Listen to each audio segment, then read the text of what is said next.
Hey everybody, welcome back to Video Game So we're gonna have fun and exciting episode with you guys today because as of just a few days ago, Ymir, the new Sega Saturn emulator, got an update, bringing in a lot of new features, a lot of improvements, and better performance. If you remember my videos on Ymir from 2025, I said this is very quickly becoming a good contender for the de facto best way to emulate Sega Saturn games, because for the longest time, Sega Saturn emulation was kind of that upper echelon of difficult. Now we've had MedDefend for some years now, and I absolutely think it does an incredible job, but Ymir comes with a full GUI, and I know that makes a lot of people happy. Before I get too far involved though, do me a huge favor, go down below, hit like and subscribe, and ring that notification bell, definitely helps us out. And if you feel so inclined and want to support the channel, we got a Patreon link down below as well. But honestly, every single emulation improvement is going to benefit the entire community, and there are so many different games on Sega Saturn that are absolutely amazing to play, and a lot of them can be very expensive now if you want to use real hardware. And granted, Sega Saturn does have optical disc emulation, but I feel like for 9 out of 10 people, software emulation really is the way they discover new games and kind of play around to see what they like. And if we're being entirely honest, then it is kind of a bummer. Most of this hardware in a generation is just not going to work whatsoever. Even if Saturn with an optical disc emulator inside of it, eventually, maybe 50 years from now, they just will not work whatsoever. So FPGA cores and software emulation really keep gaming preservation alive, and that's why this is so important. And I will say Ymir is basically still speed running emulation development. It basically showed up with a build that played like 5 or 6 games, and then within like a month and a half basically seemed to play almost every single game I threw at it, with a lot of improvements around the edges as well. And that is just impressive just how far this emulator has gone in such a short amount of time. Sometimes these things take 5 to 10 years to get buttoned up, but Ymir seems to be trying to get it done in under a year or less.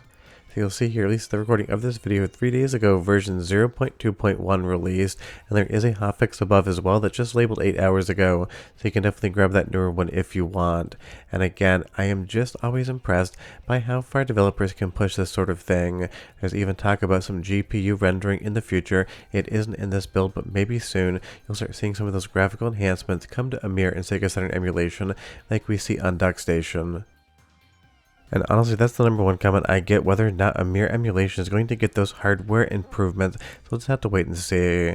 But you'll see here there are improvements over on the VDP1 side of things with graphical rendering, because sometimes in Ymir you can get a graphical bug or you can get a missing feature, but a lot of that has been improved with this most recent build.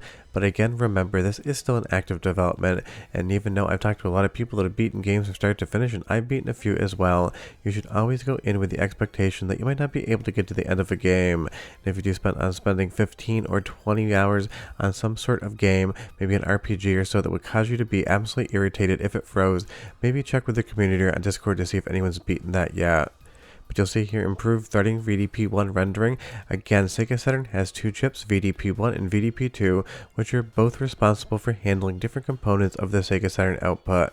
And in emulation, you can basically play around and turn VDP1 or 2 on or off, so you can see exactly what they're actually rendering and how they handle the screen space. Because sometimes you see, like you see here, you have sprites as well as 3D backgrounds and polygons, and those are basically independently handled by VDP1 and VDP2.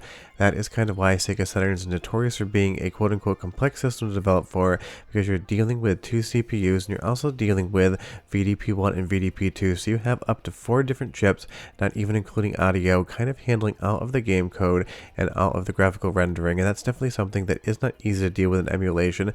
The timings have to be perfect and all of the functions need to be there. Now you see there's also going to be some UI improvements as well. This is a big reason why a lot of people like Ymir. There's going to be some UI improvements to save states as well as loading states. And that definitely is something that people love in emulation, save states. I use them all the time in video capture, especially on hard segments, so I can keep my actual work time down and get through sections of the game that might otherwise be giving me some hell. And I know, again, people love those save states, so it's great that Ymir has them. And as of yet, I haven't had a single save state fail to load, because sometimes in active development, save states can break, but I haven't seen that in Ymir. If you're wondering, right now I'm playing Psychic Killer Teramaru, one of the Sega Saturn's best hidden gems, absolutely a 10 out of 10 game, and one that you want to emulate or play in an FPGA core or an optical disc emulator, because if you actually buy this disc, trust me, you're talking about mortgage payments worth of expense. But 45 seconds worth of soundtrack, because I just want people to play this game and know it exists, and I'll be right back with more updates on Ymir, where I hope to see it go in the future. But enjoy!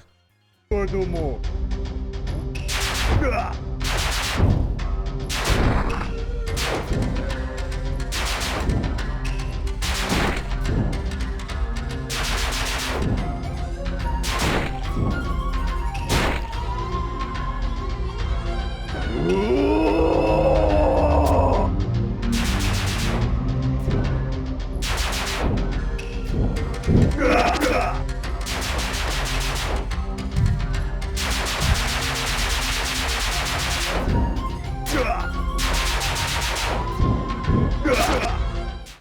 if you go to the updates here, you're going to see there's updates to the debugger as well, and a button to dump the contents of the entire memory region to a file, which is going to be useful for developers as well as ROM hackers, because getting an idea of what's loaded into memory and how you can actually change that around to see changes on the screen is important.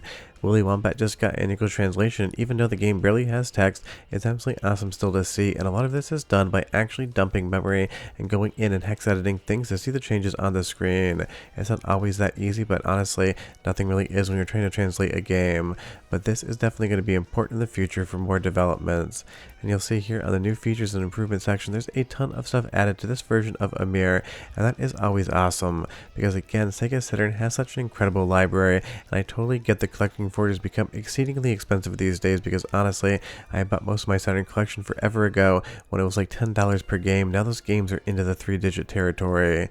But it's been really fun just watching Ymir evolve in real time, and again, I'm always staggered and impressed at just how quickly this development is actually going, because Sega Saturn Emulation is just a tricky thing.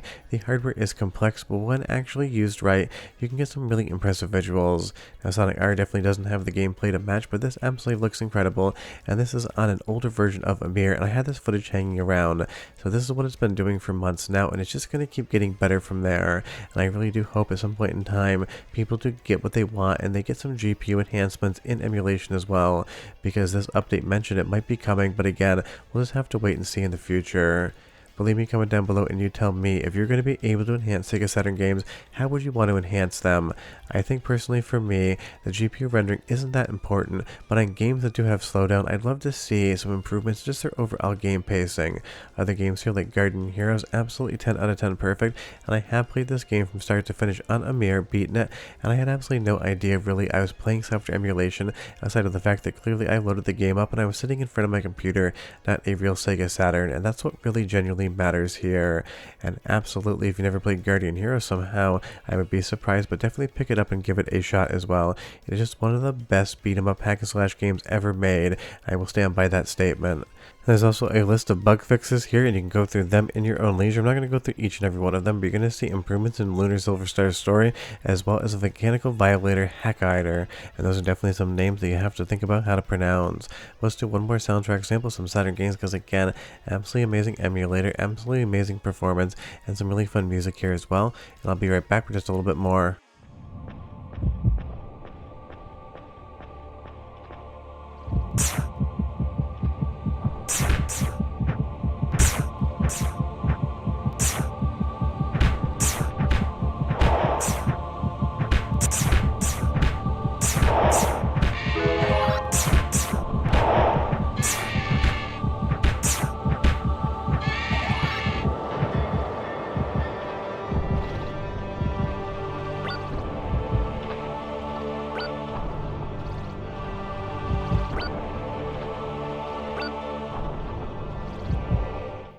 So the fun part is I'm recording this on January 13th, and I'll probably show it to you either tomorrow or the next day, because again, I am in the middle of moving houses, and even sitting down and finding the time to talk about this stuff is becoming exceedingly hard, but I am dedicated to doing it. If you're wondering, it is 4:15 in the morning, and yes, I got up early just to get some of these videos made before I had to start my day and walk my dogs.